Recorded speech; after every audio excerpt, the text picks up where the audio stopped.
Well, good morning, everybody. It's Pastor Jason from here at Pineville Christian Church, and I want to welcome you to this week's edition of TNT.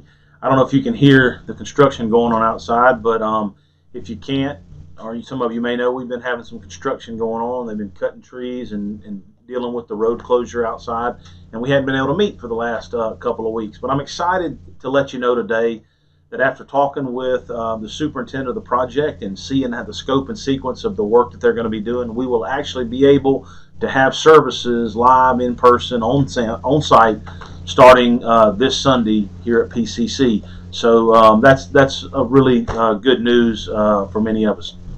I do want to make you aware of some of the logistics of what will be happening on campus this Sunday so that you won't be surprised. The first thing that I want you to know is that at least for the next 3 Sundays, to get to the campus here at PCC, you'll have to come in from the downtown side of Military Highway.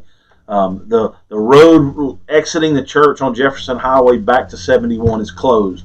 Now you can come in on Jefferson Highway and take Lawrence and come around if you want to, but just know that to come to church at least this Sunday for the next 3 weeks, you will enter from the downtown side, the downtown Pineville side, to get into the campus.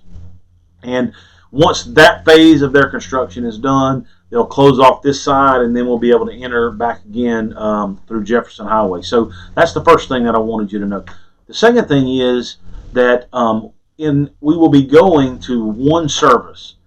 Previously we were doing 2 services, but we're going to be going to one service that'll start at 10:30. So that's a couple of things. We had a service at 9 and then at 10:45, but starting this Sunday we'll have one service and it'll begin at 10:30. Now, because of all the requirements related to what's going on with the COVID-19, we of course will still follow the mandates and things that we've been given by our leadership.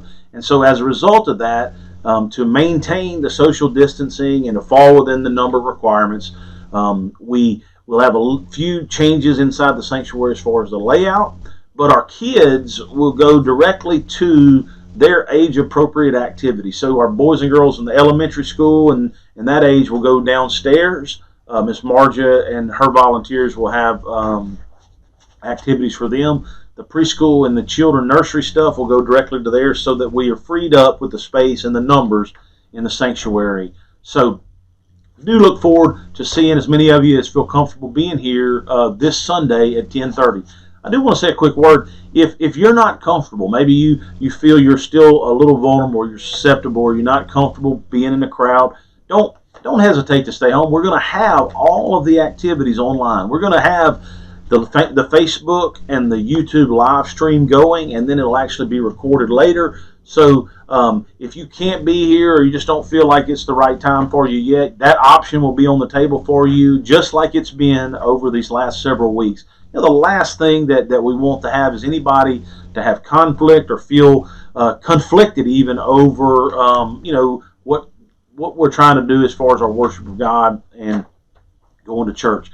So those are some exciting things that will be going on.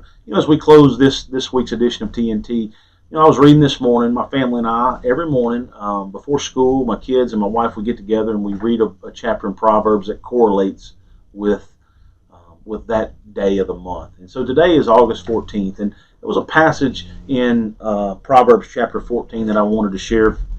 It's in verse 34, and this is what it said this morning. It says, "Godliness makes a nation great, but sin is a disgrace to any people." I don't know if you're watching what's going on in the world, but it seems like sin is on full display.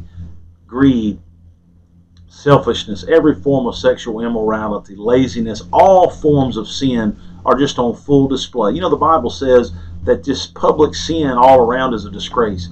If we want to see our nation great, and that's a phrase I hear out there, but if we really want to see a great nation, we got to turn back to righteousness and godliness, doing the right sorts of things. And so I want to encourage you, if you're a person who wants to see America thrive and see America go well, this is the mandate we have to follow, is to make America great, like we've heard, is not to embrace any particular political party. You know what it's about? It's about righteousness. It's about godliness. It's about doing the right thing. and living in the right kind of ways, not to embrace and display sin for everyone to see. And so I hope and pray for you and encourage you to walk in righteousness and in godliness, and try to figure out what that means in your life, not just personally, but with your family and with the people that you influence. Because godliness and righteousness is what will make this nation thrive and be blessed by God. I hope you have a great week. I look forward to seeing you on Sunday or either on one of the online venues. Hope you have a great weekend until we meet again. God bless.